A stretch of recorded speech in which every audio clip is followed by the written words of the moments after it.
The Weeping Woman, better known as La Llorona, is a terrifying part of Mexican lore. According to this legend, which varies depending on who's telling it, basically long ago there was a woman named Maria who married a rich man. The couple had 2 lovely children together, but at some point their marriage went downhill and he spent less and less time at home. And when he was home, he would only pay attention to one of his kids. Eventually, Maria found out that her husband was cheating on her. She was then overcome by grief, and one version claims she drowned her 2 children, but then immediately regretted it. So she cried out, "Oh, my children," or "Oh, my sons." In another version, she drowned herself afterwards as well. So she is now banished to purgatory on Earth until she finds her lost children. Legend goes on to say that she can be seen floating over bodies of water, crying or weeping as she searches for her lost children, which gave her the name the Weeping Woman. Others believe that she will kidnap and attack other children or cheating husbands. Both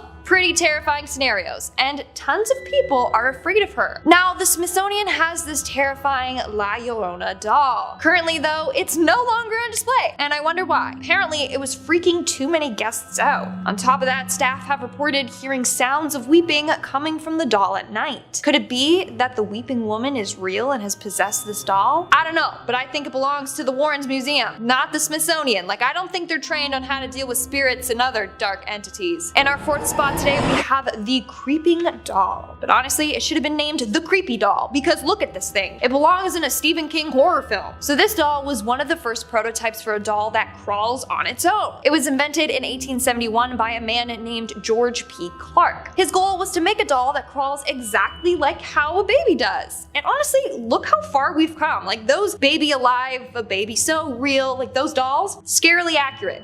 Anyways, so the doll's head, arms, and legs were made out of painted plaster. From there, they were hinged onto a brass clockwork body. The doll then moves forward by rolling along on 2 toothed wheels. But honestly, it just looks like a creepy robot baby. So not only is this doll terrifying looking, but then it slowly just creeps along. Watch out, this thing will haunt you in your sleep. And honestly, it doesn't surprise me that it's possibly haunted. Staff workers have seen this thing creeping forward on its own. Others have claimed to hear sounds of children laughing or crying near it. Just keep this thing far away from Annabelle, okay? Imagine the damage she could do with those bad boy wheels. Coming in at number 3, we have the Haunted Painting. The Smithsonian is home to a number of beautiful, artistic, and haunted paintings. Take this painting for instance. It's called Memorial and was painted by Benton Spruance in 1951. Just by looking at it, it gives me the chills. The painting features a bunch of floating creepy heads or masks with a skull and cross in the background. For starters, why does that one eyeless lady look like the mom from Coraline? Like, I saw the painting and that's immediately what I thought. Unfortunately, not a lot is said about this art piece, but Benton was known for creating pretty dark pieces of work, this being one of them. And according to a number of visitors and staff members, they believe that this painting is haunted. For starters, guests have complained about feeling uneasy near the painting. Workers have experienced the exact same thing. They claim that the painting gives them the creeps. Not only that, but apparently there was also a cold spot around the painting, which was odd because there was no vent or anything nearby. But around the painting, it felt as if someone was blowing cold air directly on the back of their neck and arms. Now, the painting was gifted by a man named John B. Turner, and it makes me wonder, why did he donate it? Did he know it was haunted? Did creepy things happen to him when he was around the painting and that's why he donated it? Who knows, but probably.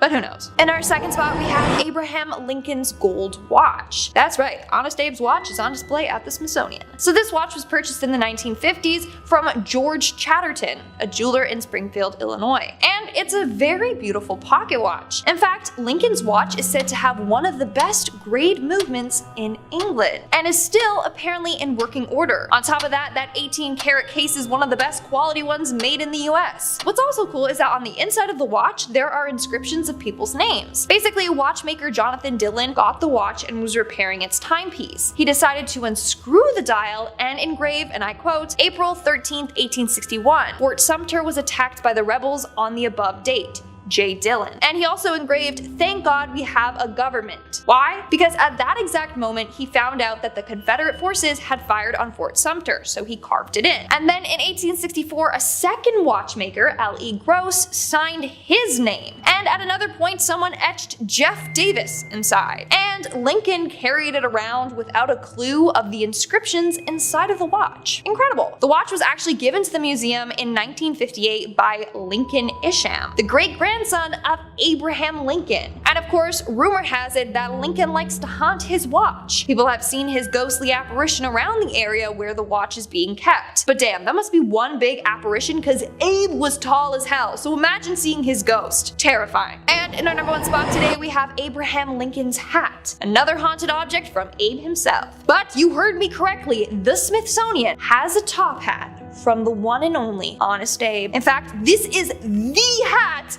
that he was assassinated in. So yeah, no wonder it's haunted. Anyways, even though Abe was super tall, 6'4" tall to be exact, and towered over most people, he decided to wear top hats anyway, because, you know, he's cool like that. This hat he got from J.Y. Davis, a Washington hat maker. In fact, he had the black silk band added to the hat, which represented mourning, in remembrance of his son Willie. Anyways, the last time he put this hat on his head was to go to Ford's Theater in April of 1865. After he was shot, the War Department preserved his hat and everything else that was left at Ford's Theater. Of course, they got permission from Mary Lincoln to do so. The department then gave the hat to the Patent Office, and in 1867 it was given to the Smithsonian. But it was immediately put in the basement storage room. Why? Well, the secretary of the Smithsonian thought that there was too much excitement at the time, so the staff had to keep it all hush-hush, and they didn't even reveal that they had the hat until 1893. Now it's one of the museum's most treasured objects, and of course it has the history of being haunted by Abe himself. Apparently a number of people have seen Abe's apparition around the museum, mostly around the hat, but they have claimed to have seen a tall dark figure that looks like Abe in other areas as well. Want to know something kind of freaky but kind of cute? In part 1 of this video I talked about Mary Lincoln's dress that's also at the Smithsonian, and apparently her dress is said to be haunted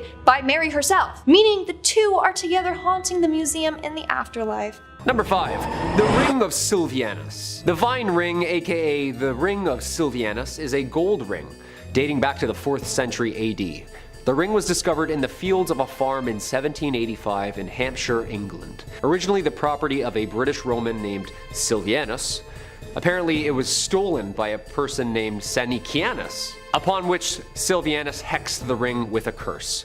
That's right.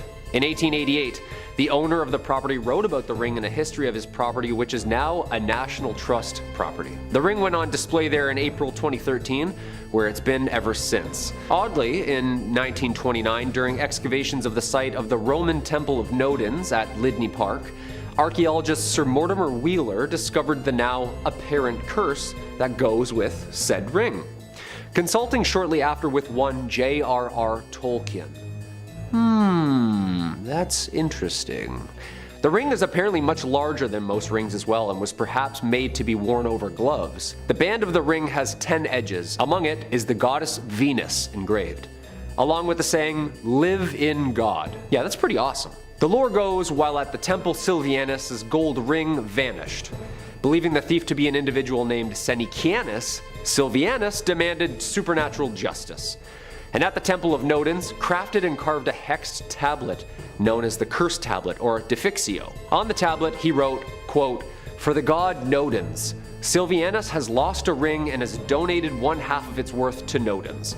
Among those named Sanicianus, permit no good health until it is returned to the Temple of Nodens."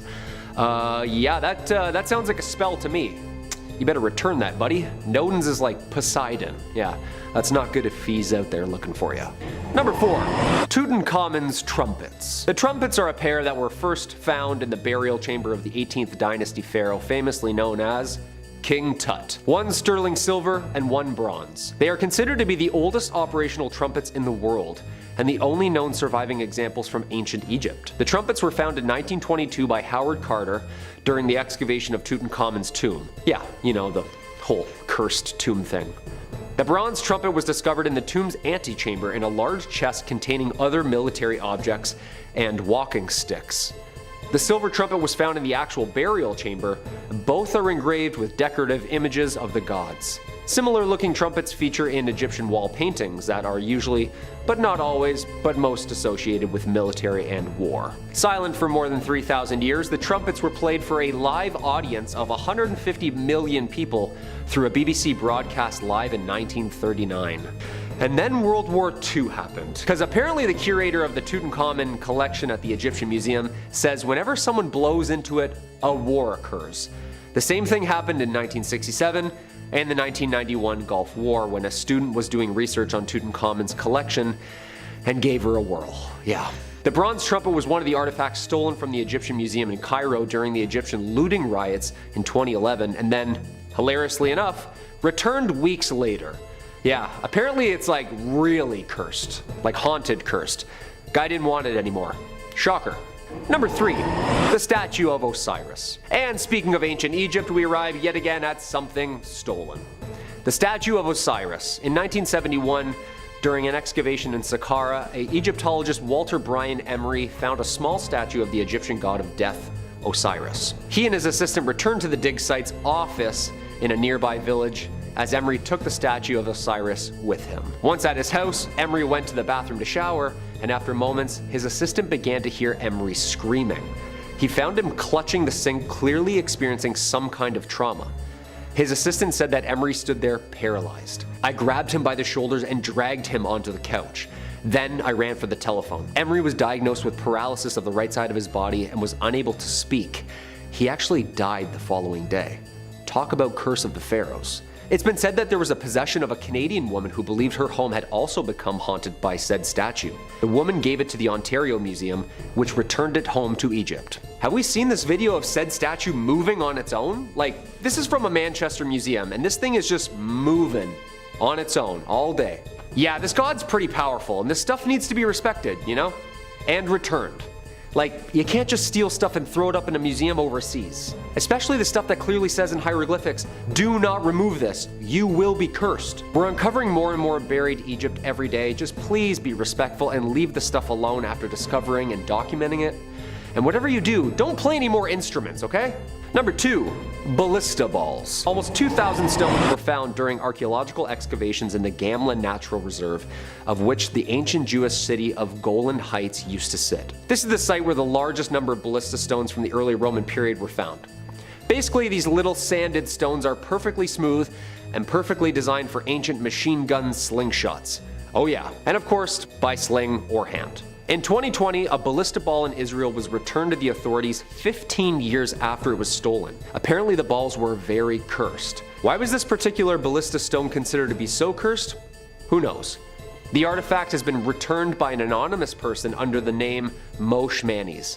According to Moshe, the thief who stole the ballista stone stole it in 2005 when they were a teenager. Yeah. Oh yeah, it's definitely not me. No, it's a friend of mine. Yeah, no, definitely not me.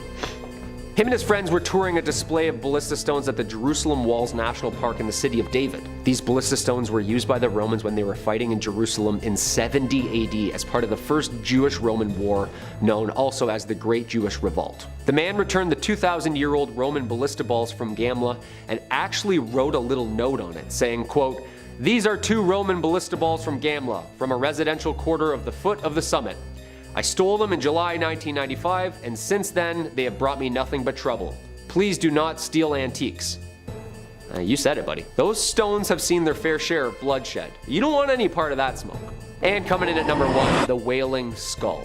Our number 1 spot, of course, the one that scares me the most. Skull banshees screaming throughout the middle of the night.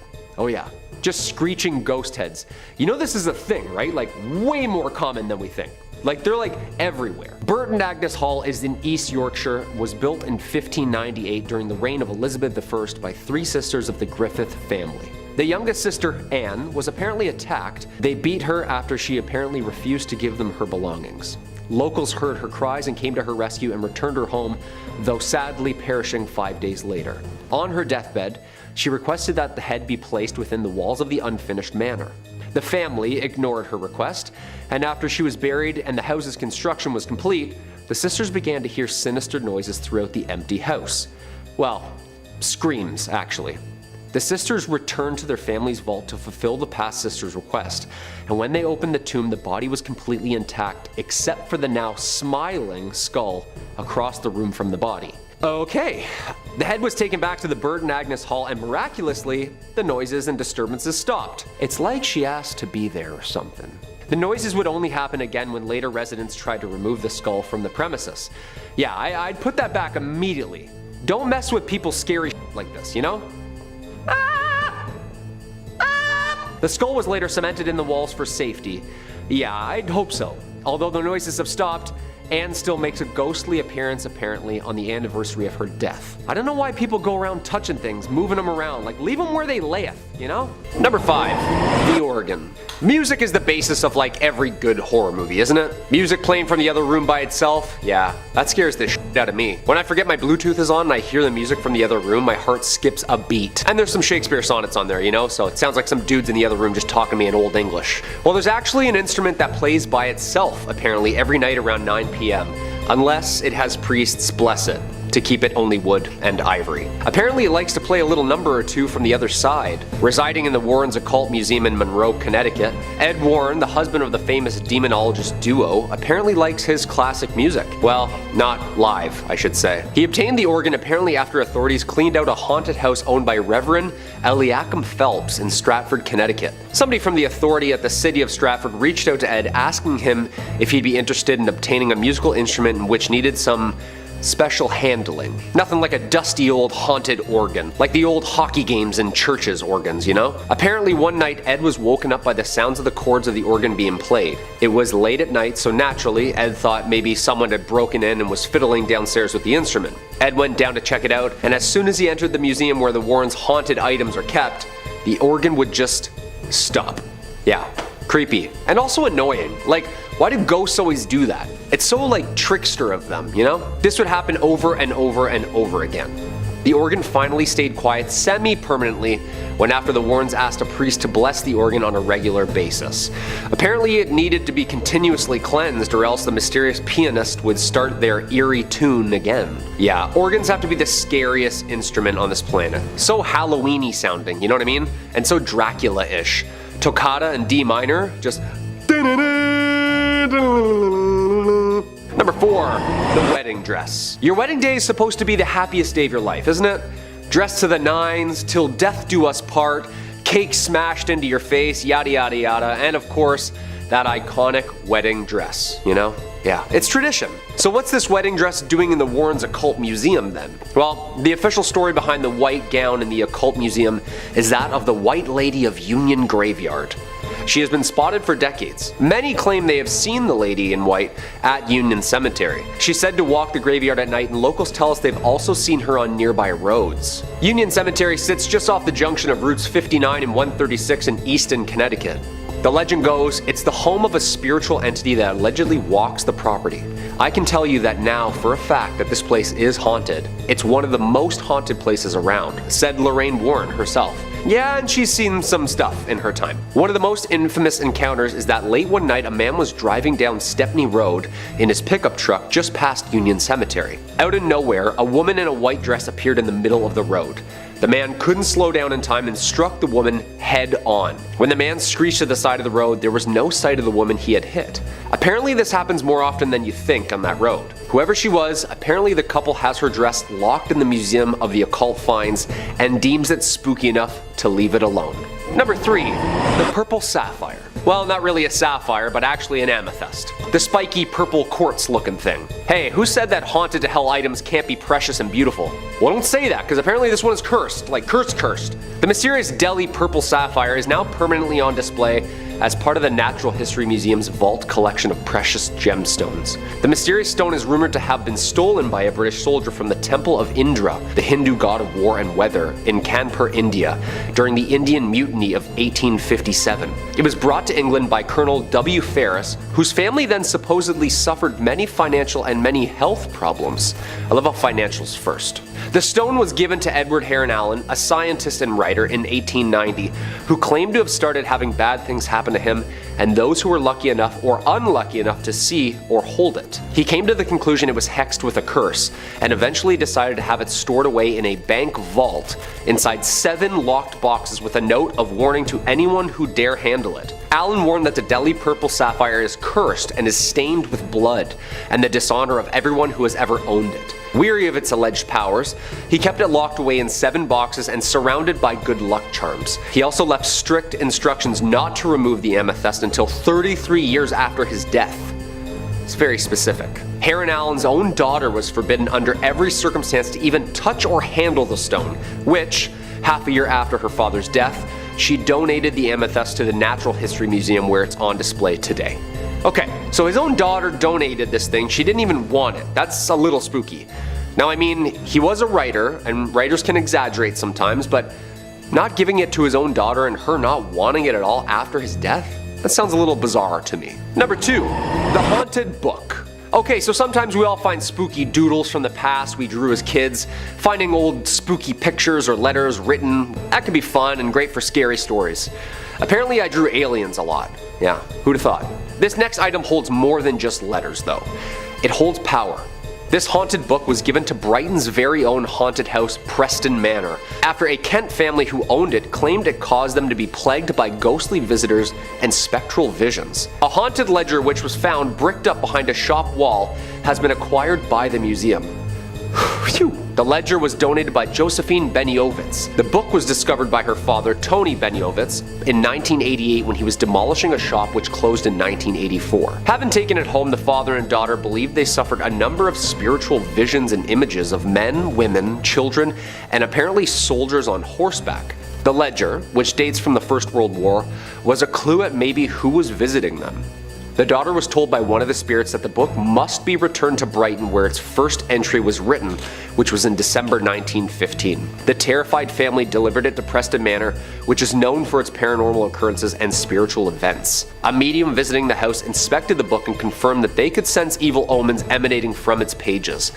It remains locked up only to be viewed after cleansed. Yeah, I don't think I'm going anywhere near this thing. Yeah, all those old books are usually wrapped in like someone's skin or something evil. Yeah, no thanks. And coming in at the number 1 spot, the Iceman. This definitely had to be my number 1 spot. And it's not my favorite UFC fighter, Chuck Liddell. But this is the most terrifying find of all. Not really much of an item either, but more like a 5,000-year-old frozen and perfectly preserved human mummy that was discovered in 1991 in the Ötztal Alps in Italy. Ötzi, of course, is the name researchers chose to name the mummy for obvious location reasons. This frozen mummy is of a man who believed to have lived 5,300 years ago. Ötzi is believed to have been apparently murdered before being frozen in its time. This is claimed after the discovery of an arrowhead found embedded in his left shoulder and various other wounds on his body. He also has multiple different DNA types on his clothes, suggesting he was in combat or in danger in his last moments. The nature of his life and the circumstances of his death need more investigation, but scientists believe he's Europe's oldest natural known human mummy, offering a very shiny new view of the Copper Age. A huge glacier surrounded him after he died of exposure and preserved his body in a mile-high ice cube. However, this is where it really gets spooky. Once unearthed, rumors of a curse surfaced too and grew stronger as people linked to him began to die, often in accidents or natural health problems. All in all, so far 7 deaths have been tied or loosely related to Ötzi's de-thawing, including forensic pathologist who was killed in a car accident en route to give a speech about Ötzi the Iceman, a mountaineer who died in an avalanche, a hiker who discovered the Iceman on a hike with his wife and later perished after falling down a treacherous path. A molecular archaeologist was found dead in his home after he was finalizing a book about Ötzi. The head of the forensic team died of a heart attack, another discoverer died of a brain tumor, and another researcher perished of multiple sclerosis. Yo, say what you will about curses if you believe them or not, when people start dropping all involved in this one find, there's gotta be some sort of otherworldly connection going on here. Whatever the case may be, this find is one of the most scientifically precious and also one of the most spiritually terrifying. Should we study this mummy some more and unearth more mysteries of the past, or should we risk the lives of those who study it? Number 5, the John Zaffis Museum. For someone like John Zaffis, opening a haunted museum was always in the cards. It was practically destiny. Few people can claim to come from a legacy of haunted museums, but Zaffis can, since he's the nephew of Ed and Lorraine Lorraine Warren, America's most famous and oftentimes controversial demonologists. Growing up with a large fondness for his aunt and uncle's work, Zaffis developed a love of the paranormal from an early age and saw fit to try and carry on his relatives' work after their passing, opening his own collection of haunted relics the same way that the Warrens did. And what a collection of weird relics Zaffis has picked up. I'll shout out a couple of the cooler ones. The highlight for me has got to be this sword that was used to conjure black magic, and the sword is in like all of the promotional imagery, so it's gotta be pretty good. Check out this photo of Zaffis where he looks like a dark wizard who's also a fantasy author. Among the blade are things like a cast iron skull that was used in occult rituals, plenty of haunted dolls and idols, an ornate elk skull thought to be used in something evil, and loads more. Zaffis does point out on the website, in the frequently asked questions section, not to worry too much about being exposed to this stuff, as everything that's brought into the collection is blessed before taking residence. Although they do make a small warning on the website that there is a teeny tiny small chance that any residual evil might attach to you in the museum. So, I don't know, make sure to wash your hands with hand sanitizer or holy water on the way out. I can't not include this, by the way, but the website also states that if Zaffis believes personally that any of the items in the museum have become too evil or too haunted to remain safe for public display, he throws it into an unspecified body of water. So if you're looking to start a collection of slightly used haunted relics on the cheap, I'd just check out the surrounding bodies of water to the museum. Now, unfortunately, John Zaffis' museum is currently closed. Hey, this list was about ones that had to be abandoned, right? Can't come as too much of a surprise. But for those who are hoping to get a good up-close personal look at these cursed relics, Zaffis says he's been searching for a new location for the collection. Hopefully somewhere with some good ventilation, you know, really let all that evil air flow. And hey, if you're looking for more videos about haunted museums, haunted objects, haunted dolls, haunted everything really, we've got all more of that in spades. So stay subscribed to Top 5 Scary, keep the screams coming all night long. Let's keep going. Number 4, the Museum of Medieval Torture Instruments. Pack up the whole family and make sure to stop by at the gift shop for the Museum of Medieval Torture Instruments. Don't worry, there's something for everybody here to enjoy. Make sure you take home the miniature guillotine. One quick look at their website is particularly illuminating. Our main product is emotion, boldly proclaimed as their slogan. Yeah, well, agonizing pain is definitely an emotion, so I can't disagree there. The Museum of Medieval Torture Instruments really is exactly what it says on the tin. It's a massive collection of real historical relics and replicas serving to highlight some of the most disgustingly creative works of engineering ever invented. The kind of stuff that would make Jigsaw and his funny little puppet blush with anticipation. The museum's goal is to remind us just how truly unimaginably cruel human beings are capable of being to each other, and the lengths to which we will go to attain such horrid ambitions. The phrase, "those who don't learn from history are doomed to repeat it," comes up a whole lot on the museum's frequently asked questions page on the website, which is good. So come, learn a bit from such classics like the Rack or the Brazen Bull, so you don't accidentally end up repeating those. I don't think I can even possibly describe what either of those horrifying things do without getting this channel permanently flagged. So if you're curious, maybe take the worst Google trip of your life, or go up and visit the Museum of Medieval Torture Instruments. They've got locations all over the States for your pleasure, and there's even one in Europe, but I'm pretty sure that's a different one. The one I'm talking about right now is the American one. The one in Chicago even offers a ghost hunting tour, as some guests believe there are residual spirits tied to some of the more grisly equipment kept in the dungeons. Guests are invited to spend the night on their own accord, or with the safety of a tour guide, to try and uncover any of the spirits that are said to be still living there, including an old executioner named Thomas, who loves his work so much he just never left. Sheesh. Nearly 1,000 years and he still doesn't take a day off. Some people just love to have their nose to the grindstone, or to forcefully shove someone else's face into the grindstone, to each their own. Number 3, the Penang War Museum. I think it's a very good sign that your museum is a friendly, welcoming place. If you Google it and the first results are an article called The Horrors on Ghost Hill, and a listing for an IMDb episode for a series called I Wouldn't Go There, featuring your museum. It's either really hurting or really helping the tourism there. Well, if those warning signs weren't enough to deter you, enter the Penang War Museum, my little ghouls and goblins. It's been described as one of the most haunted spots in Asia, flat out. The Penang Museum is built atop the grave of an old army fort built by the British in the 1930s, but was taken control by the Japanese in the late 30s and World War II, and used to house prisoners for as long long as the prisoners lived, which was, usually not very long, if the site of the guillotine is anything to go by. After the end of the Second World War, the place had become totally abandoned, until it was retrofitted to become a museum, and serve as a reminder of the grim reality of war and its costs. The whole place kind of has this eerie, abandoned ghost town vibe as you walk through tunnels and old bunkers, serving to try and replicate what it would be like to actually work and spend time in a place like this while it was functioning. Given the very grim nature of the content and the site itself, which was home to so much bloodshed, death, hatred, and all the worst parts of our souls, it's no surprise that the museum has an infamous reputation as a spot for paranormal activity. Guests have reported seeing strange sightings, unusual shadows, and feeling chills as they walk through the bunkers. But all of this begs the question, would ghosts even be scarier than the actual truth of this place? Now, I've never been, but from what I was looking at and gathering for this, it seems to me like the true horror of the Penang Museum is that it's a reflection of some of the worst parts of the human experience. A reminder of what happens during wartime and what people do to one another. This place doesn't need stories of spirits. It's haunted enough as is by the memories that will forever be tied to it. Number 2, the Mutter Museum. Mutter is the German word for mother. That's your fact for today, so you can tell your Mutter that you learned something from this video. Well, this isn't a museum for moms or about moms, although they're more than welcome to come. The Mutter Museum in Philadelphia isn't quite like the other museums on this list. It's not particularly known for being paranormal or haunted, but rather it's a collection of medical oddities and curios all arranged behind cabinets in a very clean, professional manner. It's not known for vengeful spirits or anything walking the halls, but rather just home to an incredible amount of very creepy things in jars. Every picture of the place looks like something out of a mad scientist's lab, a background of a B horror movie set, that one weird place from that one Harry Potter movie, maybe I'm remembering that wrong. Amputated limbs float in jars next to organs, fetuses from all sorts of animals you can imagine, and more bones than you could possibly shake a femur at. They got skulls of all kinds. They got skulls for days.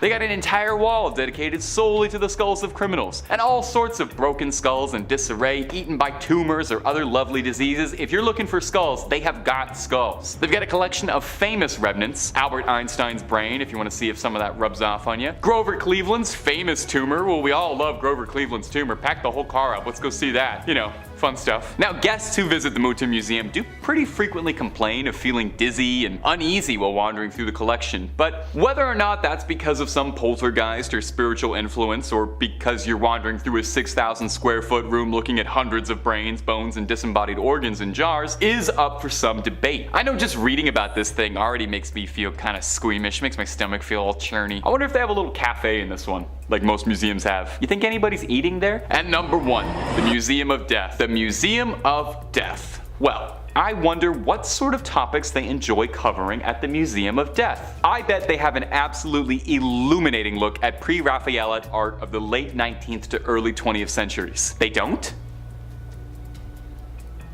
What? No, at the Museum of Death, opened in Hollywood in 1995, which was opened by a married couple with the intention to make people happy to be alive. Whew. How do they accomplish this? Do they show you pictures of whiskers on kittens and raindrops on roses? No, of course not. It's a collection of everything to do with death. Bones, skulls, coffins, ancient mortician's tools, executioner's equipment, and a whole lot more. Amusingly, the owners have said their goal is not to scare anyone with this museum. That's not what their museum is about. Now sure, they play videos of autopsies, and they have footage and imagery from incredibly grisly and stomach-churning real-life true crime cases, like artifacts from Charles Manson's family, or some of Jeffrey Dahmer's personal effects, but they don't want to scare you. The museum is there to show death in its brutal, unedited honesty. The owners themselves describe it as a commemoration of life. And I gotta be honest, I'm making it sound worse than it is, but it definitely does sound interesting. And the grimmest parts of me are definitely more than a little curious to check it out in that morbid sort of way, because it sounds cool. Probably a great date spot to take a goth girl, I bet. The museum does kind of embrace its sort of twisted reputation and really runs with it. It hosts Black Dahlia costume contests where guests are judged on who's got the best post-mortem Black Dahlia costume, which is something.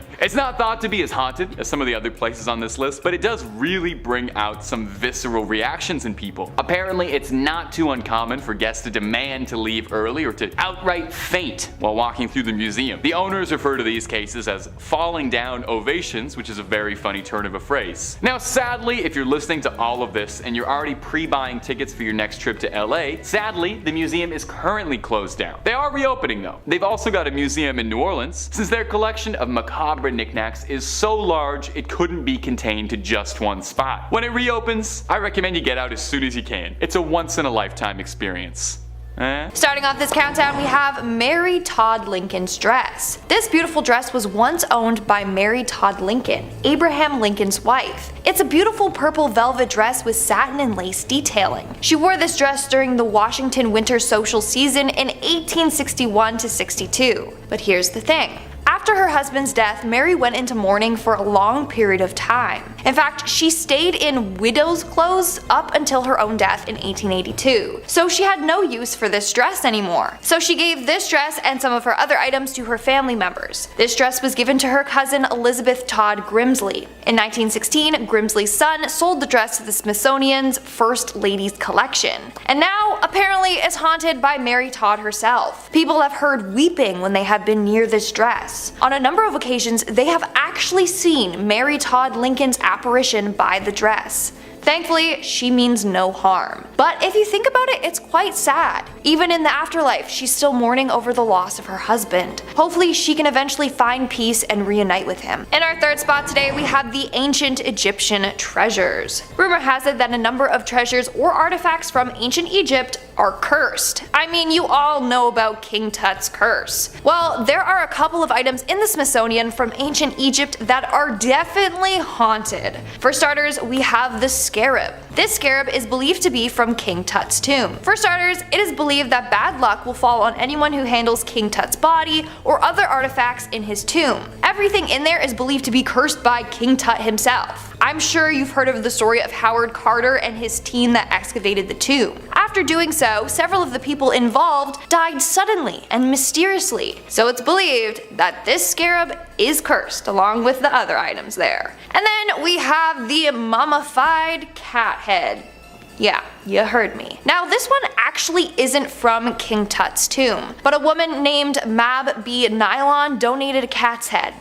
Yeah, just the head. Who knows where the body is? Hey, maybe she kept it for herself and it's on display in her house. I'm not gonna judge. Anyways, this creepy thing is a preserved mummified cat's head wrapped in linen. Inside contains a real cat skull. Well, according to a number of workers, they have seen a ghostly cat apparition move around this display. This damn ghost cat is probably out looking for the rest of its body. This cat has also been seen wandering the halls and in several other exhibits as well. Moving on at number 2, we have the Black Aggie. This all started back in the 1800s when a woman named Marianne Hooper Adams, known by her friends as Clover, sunk into a terrible depression. As a result, she drank some of her photography developing chemicals and took her own life. After her death, her husband commissioned a sculptor to make a memorial statue of her. It was named the Adams Memorial, and later Black Aggie. But because of how it looked, people called it Grief. And that's when this creepy legend surrounding it was born.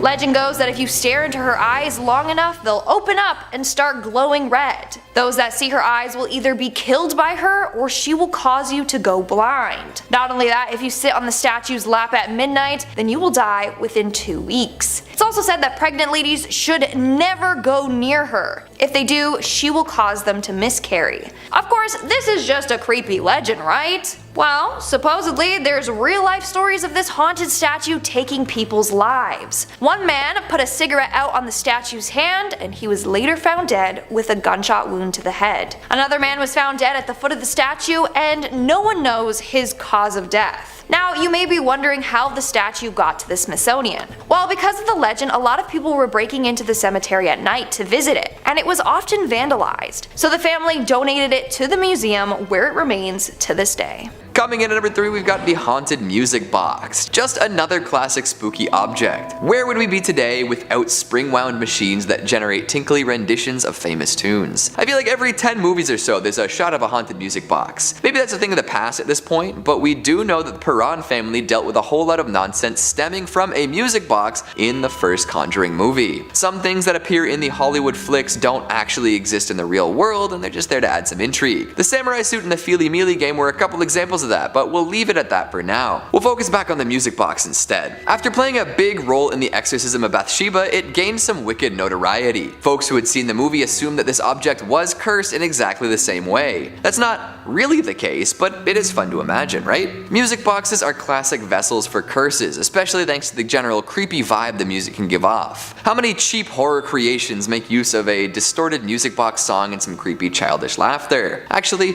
keep the number to yourself, I already know it's way up there. Coming in number 2, we've got the white dress. Another urban legend staple, white dresses tend to show up in ghost stories often. Murdered brides, young women gone too soon, mothers who outlived their children, the works. It's hard to pin down where the phenomenon started, but we do know that it's timeless and effective. So of course, there's a haunted white wedding dress at the Warren Occult Museum. I'd be disappointed if there wasn't. In the Conjuring franchise, this dress is said to compel any who wear it to kill their fiancé. However, that's just more movie magic. There's no such tale actually associated with the museum. However, they do display a bridal gown, veil and all, and there is a supposed story that goes along with it. It's meant to represent the White Lady of Union Graveyard in Connecticut, a classic urban legend that we've definitely touched on here before. It's the tale of an unfortunate soul who roams the roads at night, causing accidents and freaking out motorists. Apparently one time she even materialized and put a dent in someone's fender. Unfortunately, the white dress in the museum isn't actually from the White Lady or anything related to her. It's just meant to represent the legend, add a little bit of class to the joint. Because who doesn't love looking at a pretty white dress? And finally at number 1, we've got the Conjuring Mirror. To cap things off, we'll talk about a particularly spooky reflective surface, the Conjuring Mirror. No relation to the actual Conjuring films though, so far anyway. This is one that has a truly terrifying story attached to it. The idea of mirrors as portals to other worlds is well documented, with different cultures around the world coming to similar conclusions about these shiny planes. People often see things they wish they hadn't in a mirror, which is especially true of the one at the Warren Occult Museum. It's said that if you look into it for long enough, you'll start to see conjured spirits. In fact, the mirror apparently does its best to conjure these spirits upon the user. The story goes that Ed and Lorraine came into possession of it after its previous owner stared into the mirror for weeks on end. For a while nothing happened, but eventually it conjured up a series of faces and figures so gruesome and horrifying that the man lost his mind entirely. He was sent to a mental institution and the mirror was sent to the Warrens. Since then, people have looked into the mirror, but definitely not for weeks at a time. I wonder what would happen if someone replicated the experiment. Coming in at number 5, we've got a vampire coffin. Say what? The resting place of an undead bloodsucker? In this museum? Well, what happened to the previous tenant? Was it forceful eviction, or maybe a what we do in the shadows scenario where a vampire hunter snuck in through the basement and exposed an ancient vampire to sunlight? Regardless of how they came into possession of this burial box, the story probably isn't too pleasant. Still though, what a find. According to Ed and Lorraine, the coffin once belonged to a modern day vampire, but they didn't really elaborate too much on the details. That kind of vagueness just makes me want to know more, you know? Unfortunately, that story may have died with the famous couple, but we can definitely consider a whole plethora of options. There are all sorts of implications that come along with someone claiming to possess a vampire's coffin. How modern are we talking here? Were there other vampires in this one's undead community? Are they trying to blend in with the rest of society at this point, or is it a John Carpenter's vampires scenario where they're looking for more blood than ever? There haven't been too many sightings of vampires lately, at least by my count, so one has to wonder what's been going on. Twilight is trending again, so there's gotta be some sort of vampiric element in the air. A couple more months till October and then we'll know for sure. I wonder if there's anything inside the Warrens' coffin. I guess we can't really check at this point, but hey. If anyone has visited or seen someone open the coffin, would you be so kind as to drop the details down in the comments? I'd love to know if there are any rosaries, fangs, or vampire bones left behind. Maybe even some scorch marks that might suggest that the vampire did indeed get burned. Gosh, a modern vampire. I wonder if they like video games or watching sports on TV. Coming in number 4, we've got cursed photographs. Cue the Nickelback jokes. Look at this photograph. Every time I see it makes me suffer. Not as catchy, but you get the point anyway. While none are particularly legendary, you can definitely assume that any photographs at the museum have a creepy backstory. I'm actually kind of surprised more cursed photos aren't circulating these days. It seems like a lot of photographs with spirits and curses imbued within are from the age of the darkroom, or even before that. Do you think that tintype pictures were more likely to be cursed? I suppose there was the good old practice of death photos. Plus, plenty of folks got included in family photos, even post-mortem, because the experience of having your picture taken was so rare. Folks have a lot more opportunities to snap pics of their friends and family these days, so images of corpses made up to be more alive are probably less common, at least as far as I know. The internet is a deep and dark place, and I'm sure there are folks who would pay top dollar for something like that taken with a mirrorless DSLR.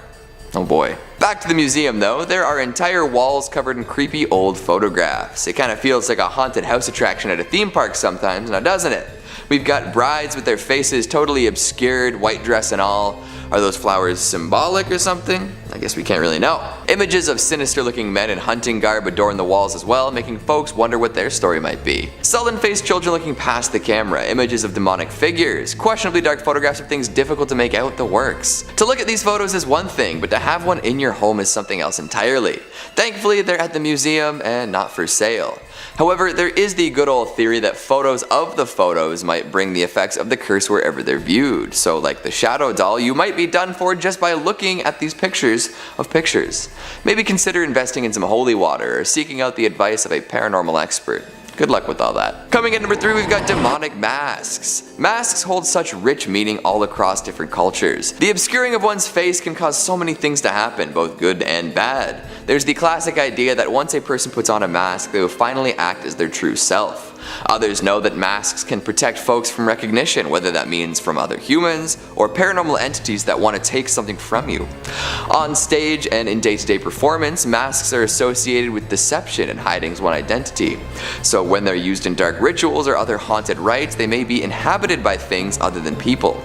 Take a walk around the museum and you will find a treasure trove of creepy and disturbing face coverings. Uncanny Valley inhabitants of the highest order, these creations of rubber and paint can really be upsetting to look at for too long. Red-faced demons, dirty hags, strange screaming mouths, and more.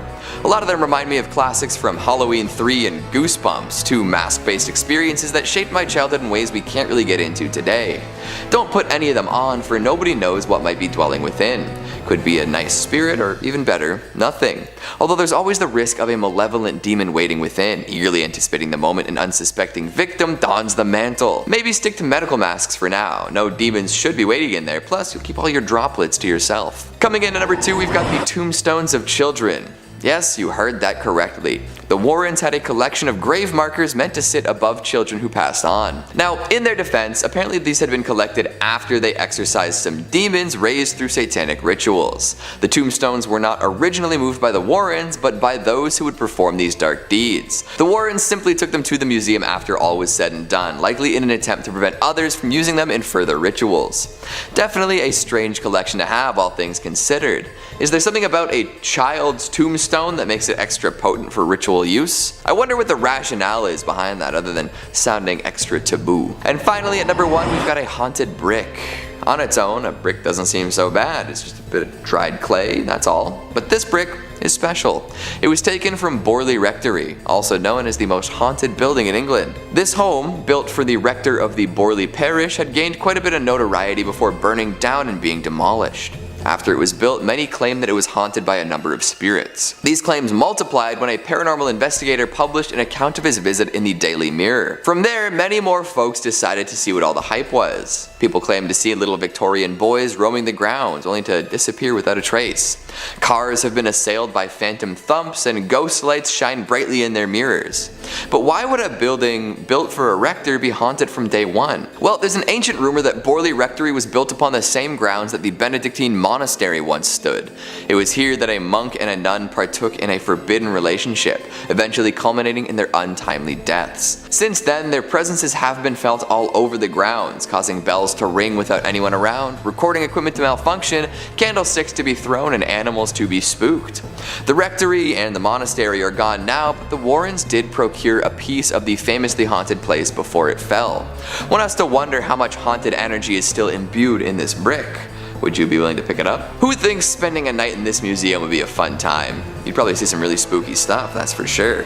It's hard to tell which items are the scariest because when it comes to the occult, things are never as they seem. Coming in at number 5, we've got a mask of Hannah Cranna. This item isn't necessarily intrinsically linked to the famous witch, but it is done up in her likeness and inspires folks to learn more about her magical ways, and that is impressive, so we'll talk about it. Way back when, in the far-off land of New England, there once lived a woman known as Hannah Cranna. She was an individual with a particularly short temper and a tendency to demand things of her neighbors with nothing offered in return. Come on, Hannah. Now, oftentimes her neighbors would say no to these demands, resulting in a bit of a tantrum from Miss Cranna. These could be scary and upsetting, but nothing too terrible, or so they thought. Often, after refusing Hannah Cranna a favor, these neighbors would have some misfortune befall them, and because of the rumors circulating, they didn't usually chalk this up to simple bad luck. No sir, they suspected witchcraft. The idea compounded over time, especially as things seemed to get worse around Hannah. Her husband wandered off into the night and perished after falling off a cliff. This put even heavier suspicion upon Hannah, who at this point was deemed a witch by all of her neighbors. And Hannah Cranna embraced this title with aplomb. Good for her, right? She took to walking around with her rooster, old Boreas, who many suspected to be her familiar. She cursed her baker neighbor to bake less tasty pies, and cursed a young fisherman to never catch a fish again. And eventually she foresaw her own death and made some more of her famous demands in relation to her burial. Her neighbors were told to carry her coffin to her grave by hand, not by cart. She also refused to be buried before sundown. Of course, when she kicked the bucket, they didn't want to deal with all this. But when they attempted to drag her coffin through the snow by sled, it would slide off and down the hill, forcing them to try again. And to top it all off, when they returned to Hannah Cranna's home at the end of the ordeal, it had burned to the ground. A witch through and through. So be careful while looking at this mask. Who knows if somehow Hannah Cranna could still be channeling power through it. Coming in number 4, we've got some satanic books. We've talked quite a bit about the allure and taboo that comes along with satanic rituals. When people find masks, dolls, tombstones, idols, and more associated with Satanism, they tend to get pretty freaked out. They tell tales about what these objects may have been used for in the past, and generally attribute a whole lot of dark energy to them. Whether anyone doing this understands exactly what they're talking about is totally up in the air. It seems that every few decades or so there's a brand new satanic panic. X is leading to Y and it's going to corrupt our children. Why won't we think of the children? However, if folks took the time to attempt to understand what they were really talking about, I would bet that the panic might recede a little bit.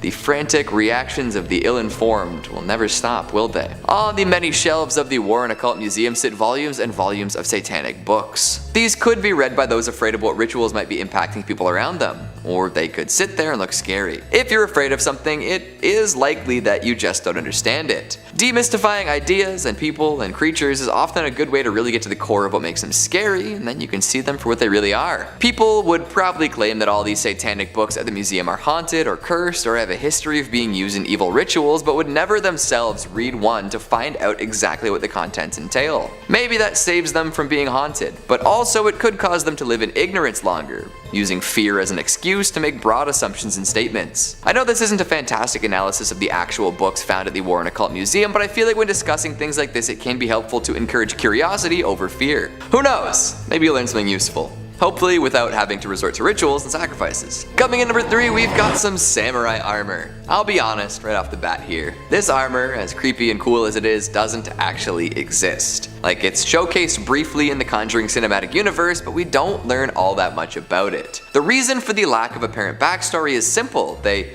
made it up for the movie. Bit of a letdown, I know. But for it to have screen time, that must mean that there is a wicked tale to be told about this battle-hardened human protector. It may have belonged to a famously brutal warrior, one who took the heads of all his victims on the battlefield. Their poor, unfortunate souls doomed to reside within the carapace until the end of time. Maybe the bloodthirsty soul of the samurai himself still resides in the armor. Perhaps the suit has a different story altogether, free from battlefield use. What do you think the story is behind this fictional item? Coming in number 2, we've got some glass eyeballs. They see you. In general, old school prosthetics fall under the uncanny valley classification. The folks making them didn't have the technology or experience to make them truly comfortable or convincing, so we often ended up with weird facsimiles of human body parts that are quite unsettling to look at. To be honest, I think the pirates had it right. Forget fake parts, let's just use peg legs and eye patches. Of course, that's not exactly the most dignified way to live one's life, and not everyone wants to look like a pirate with a hook for a hand. So even before we had high quality prosthetics for general use, folks did their best to make replacement parts. And so we ended up with stuff like this. 2 foggy glass eyeballs inside of what appears to be an Altoids tin, ready to peer into your soul at a moment's notice. That's a grim image. And apparently, these eyeballs are haunted. I'm not entirely sure what that means, but it must be blood-curdling. Maybe they float around at night, suspended in the air, implying a face that nobody can see. Or maybe a ghost without eyes pops them in from time to time, completing a face that went to the grave missing a couple of ocular grapes. No matter how you slice this, you've got a pair of roly-poly disembodied eyeballs that cannot and will not blink. Things they must have seen. And finally at number 1, we've got a dark magic doll. Unsurprisingly, the Warrens had a massive collection of scary dolls. Annabelle and the Shadow Doll are just the beginning, and are likely so well known compared to the others thanks to their relative power. These two will act on their own and often cause mischief and misfortune without being prompted. The Dark Magic Doll is a little different, where it's still imbued with a curse, but has to be used by a human to take effect. According to Tony Spera, son-in-law of the Warrens, it operates kind of like a voodoo doll. By adding an image of the person you're attempting to harm to it, you can use it to cause plenty of pain in their life. Make the doll look like your target, perform a quick ritual, and maybe add some of their hair to the equation and you're set. Then you hang the doll and wait for it to take effect. Apparently those who are targeted by the effects of this magic doll will soon fall ill and eventually succumb to this illness. So don't be messing around with it for no reason. You've got to go in with intent. And just for funsies, please let us know if that's something you plan on doing in the future. So we know. We're not worried or anything, no way. In at 5, Frederick Remington Museum. Located in Ogdensburg, New York, this museum was built in 1810 by David Parrish, before eventually being occupied by American painter Frederick Remington, who would later die in 1909, in the house. His home would later go on to house his most notable artworks, opening its doors in 1923, remaining open to this day. Now with a house that has seen a lot of death, it's not crazy to believe that it is housing many a spirit that is yet to pass on. Now, according to museum director Laura Foster, the most prominent entity residing in the museum is that of Madame Amerigo Vespucci, a woman from the 19th century who was reputed to, I quote, to be won in a game of cards, aka killed. Now, in March of 2015, a psychic medium Frida Gladel conducted a walkthrough of the museum. She noted that although there was no full-time spirits lingering within the bricks, she did in fact encounter a lot of residual energy within its walls, including that of a woman believed to be Vespucci, who informed the investigators that it was not cards that killed her, but instead a nasty owner of the neighbouring museum, according to the transcriptions of the walkthrough. Now, Laura Foster has been quoted in saying that a lot of these reports have been embellished and perhaps the ghostly talks of the museum are getting the better of it, but still, supernatural reports keep coming in. In at 4, Merchant's House Museum. Now a museum, the Merchant's House was originally populated by the Treadwell family from 1835 to 1933, and who are rumoured to be haunting the old museum. Many visitors have reported seeing ghostly figures that match up the images of the Treadwell family. Gertrude, the youngest daughter, is most prominently seen roaming the halls. She passed away in 1933. Every year, paranormal investigators flock to the museum, including Dan Sturges, who documents the ghostly activity through recordings and pictures. Though no firm evidence has come out of the investigations, that does not stop the reports from rolling in. Communications manager at the museum, Emily Wright, has stated, "The museum would never come out and definitively say, yes, we're haunted. Yet visitors have matched reported sightings with images of the family."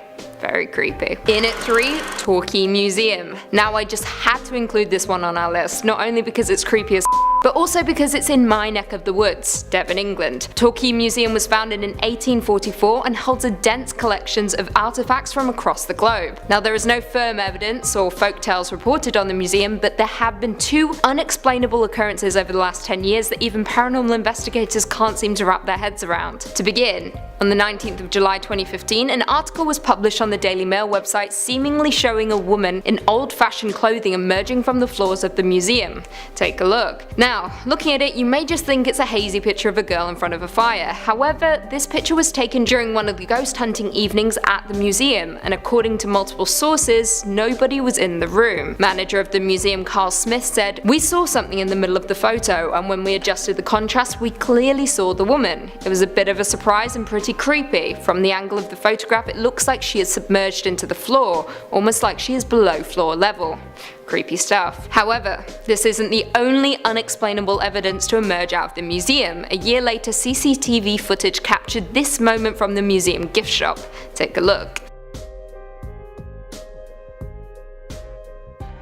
Now, papers flying off shelves isn't abnormal, but the rate and speed in which it happens certainly is. I'm calling Ghostly Farm Girl spirit for sure. What do you guys think though? In it too, Smithsonian Institution Building. Opening its doors 10 years after our previous number is the Smithsonian Institution Building, and it is rumored to host many spirits within its museum, including founding donor James Smithson, whose remains have resided in the museum since 1904. Now, in 1973, Smithson was briefly disinterred after claims of his spirit wandering the halls of the museum at night began to surface. The coffin was opened and his skeleton was still in its rightful place, thank God. The reports still come in of his unsettled entity roaming the building. Smithson isn't the only spirit to supposedly be haunting the building either. Spencer Fullerton Baird is another sighting written about by the Washington Post. Baird was the museum's first ever curator, and he is also rumored to be walking around the halls with Mr. Smithson. Other sightings include explorer Emil Bessels, Secretary Joseph Henry, and paleontologist Fielding B. Meek, who died in one of the castle's towers with his cat. Have you been to the Smithsonian? If so, have you seen anything otherworldly roaming the halls? Crying for help, perhaps? Let us know. And finally, in at number 1, the Cleveland Museum of Art. Not only a world-famous art museum, but the museum located in Cleveland may now be the most notable for housing the spirit of Claude Monet, the infamous French Impressionism painter. If you don't know, Monet had a distinctive look, a full salt and pepper beard, and would typically be pictured wearing bowler hats. So when reports started rolling in of staff spotting a man that resembled that description, surveying the museum, people got interested. After a new installation arrived at the museum named Painting the Modern Garden, Monet to Matisse, a staff member snapped this shot of a man that looks frighteningly similar to Monet, overlooking the new installation. Now, many have accused the museum of setting the picture up themselves in order to draw on the public. However, with the museum's history of ghostly residents, it seems unlikely. Former museum director William Mathewson Milliken has known to be spotted from time to time wandering around the museum, as well as the subject of the painting Portrait of Jean-Gabriel de Thiel at the signing of the Treaty of Vienna by oil painter Jacques-André Joseph Aved. They've also been noted to be spotted observing their own likeness in the picture. There are far too many reports to go on, otherwise we'll be here all day, but I highly suggest you look into the ghostly accounts from the Cleveland Museum of Art. Truly creepy. Coming in at number 5 is the Pitt Rivers Museum. This archaeological and anthropological collection is an offshoot of Oxford University in England. It's known for storing and displaying all sorts of items from the collection of General Pitt Rivers, including an extensive amount of historically significant photographs and sound recordings. That's not what we're discussing here though, no. If we're discussing things that are creepy and potentially haunted, look no further than the Sansas display. There's a room at Pitt Rivers dedicated to the shrunken heads recovered from the upper Amazon region between Peru and Ecuador. Lots of folks think that shrunken heads are just pulpy tropes used to mysticize people from the Amazon for use in movies and adventure novels, but they were indeed a real practice made by the Shuar and Achuar people. In order to capture the power of a person's soul, they would peel the skin and hair off a skull, soak it in hot water, and then have hot sand poured inside. As the demand for shrunken heads increased in Europe, more sloth and monkey heads were used. I guess there weren't enough human heads to keep up with colonial demand. The museum displays contain one human head from General Pitt Rivers, and nobody knows how he came into possession of it. Probably some sketchy business. Since then, a few more shrunken heads have been donated to the museum, and they're kept in the treatment of dead enemies case along with other human heads. So if you've ever wanted to encounter a human soul stored in a shrunken head, or maybe just some skulls separate from the rest of their body, head on down to Pitt Rivers. But maybe don't look him in the eyes though. Coming in at number 4, we've got Catacomb dei Cappuccini. And if just the heads aren't enough for you, consider heading down to Italy to see a massive collection of mummified bodies. Back in the 16th century, the Capuchin monastery ran out of space in its original cemetery, leading the monks to excavate crypts beneath. After mummifying a few friars, it became somewhat of a status symbol to be entombed in the catacombs, with many folks asking to be preserved in fancy clothes. In fact, for a long time, the catacombs were maintained through donations from relatives of the dead. Bodies would be displayed prominently as long as money was flowing, but if donations stopped, they would be moved to less easily viewed areas. Eventually, thousands of mummified bodies were put on display, organized by signifiers like class, gender, and profession. Nowadays, the catacombs are open to the general public, so anyone with an interest in preserved people can head out and see. Photography is strictly prohibited, and grills have been put up to prevent people from tampering from the deceased. But if folks were concerned enough to have their bodies dressed up and displayed, I would say they're more likely to stick around to make sure that it happened, right? In a tomb full of thousands of preserved bodies, there's gotta be a few ghosts circulated to make sure everything's the way they'd like it to be.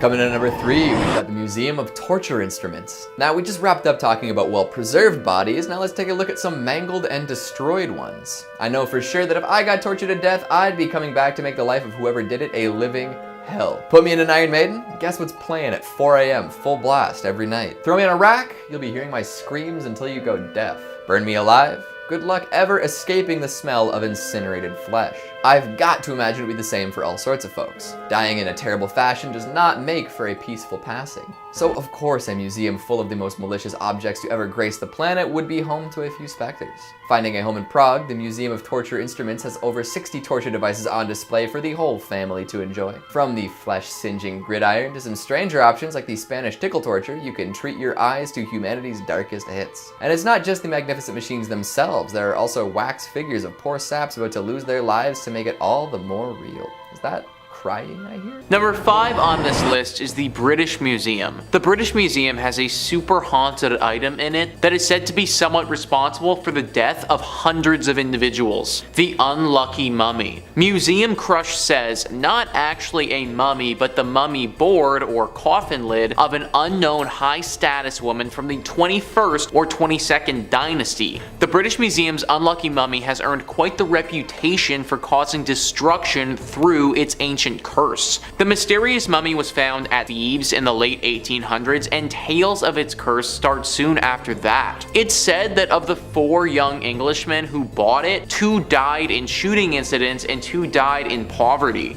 A string of illnesses, accidents, and deaths following this are said to be attributed to the mummy. One of the most astonishing rumors surrounding the mummy's curse is that it caused the sinking of the Titanic with the loss of more than 1,500 lives. One of the victims on the Titanic was journalist William Thomas Stead, who was one of the first to pen articles about the mummy's curse. Survivors from the disaster recall Stead telling stories of the ominous artifact over dinner, and as the mummy's sinister reputation grew, people even began to believe that its presence on board caused the disaster. Now I will say this, there was no actual record of the mummy being on the Titanic. I mean, think about it. If it was, then how could it be in the museum right now? It would be at the bottom of the ocean. So we know that it was never actually there, but that didn't stop it from cursing the boat all the same. It's believed that Stead carried this curse onto the ship, and that the telling of these stories are what ultimately cursed the ship to begin with.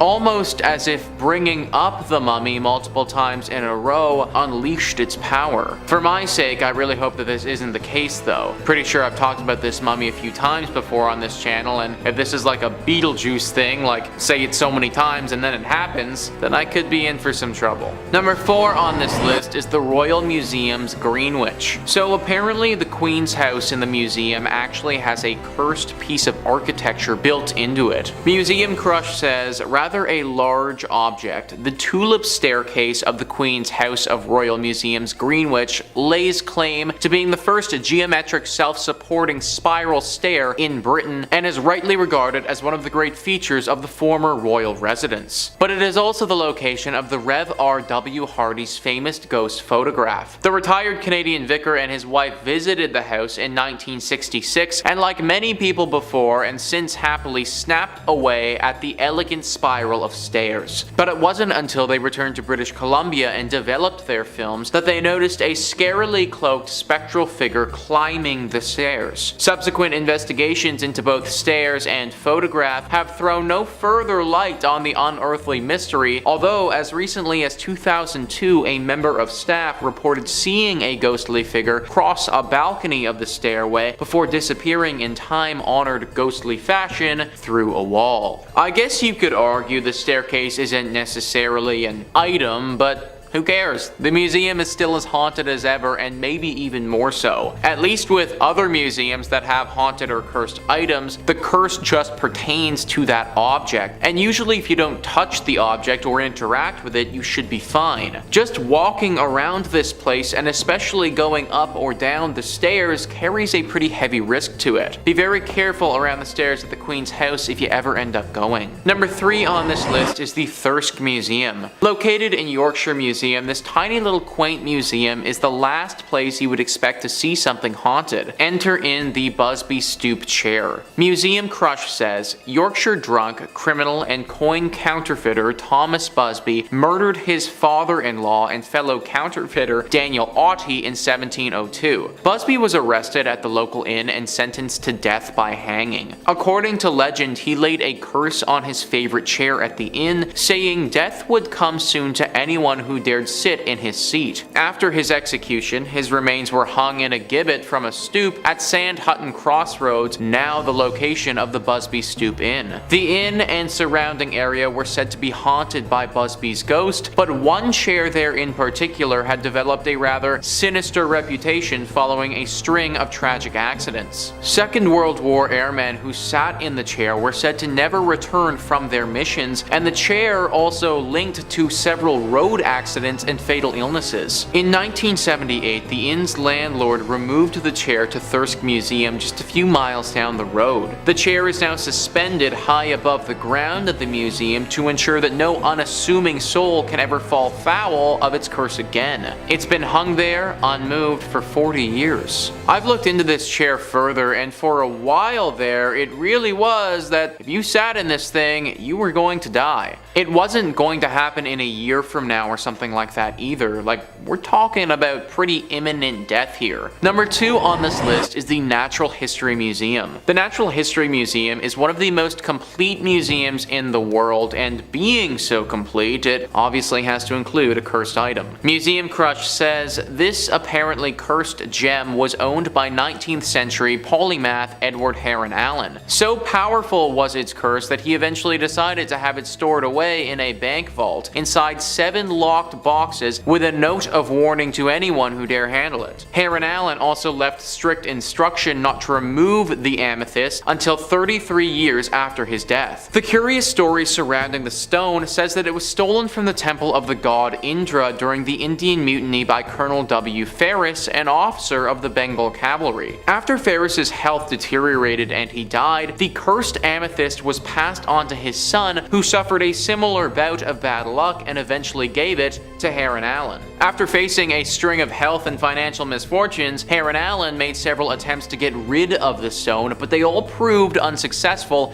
each time it returned to him. Less than a year after his death, Heron Allen's daughter donated the amethyst to the Natural History Museum, where it is on display in the vault. And finally, number 1 on this list is Zach Bagans' Haunted Museum. The number 1 voted haunted place in America has got to make this list, considering it's full of cursed objects. There isn't just one object here that's cursed, there are tons. In fact, we would need our own separate video dedicated solely to this place to even begin to break down all the scary stuff that's in this museum. Just listen to this small excerpt from the website. Among the hundreds of terrifying possessions, museum goers can even peek inside the VW death van in which Dr. Jack Kevorkian ended the suffering of terminally ill patients, as well as get a close-up look at the propofol chair from Michael Jackson's death room. Perhaps most unsettling is the original staircase from the Indiana Demon House, notorious for its powerful paranormal activity before being demolished in 2014. The wooden banister and creaky steps from the house now stand in a dimly lit corner, resting on a blanket of dirt from the location. Following its installation, a group of construction workers walked off the job and refused to come back. These are just a couple of the so-called attractions that this place has to offer. If you go to this museum, then there is a very good chance you will end up walking out with a curse attached to you. That much paranormal energy all lumped into one place, it just spells out something haunted. Be very careful if you ever intend to go here.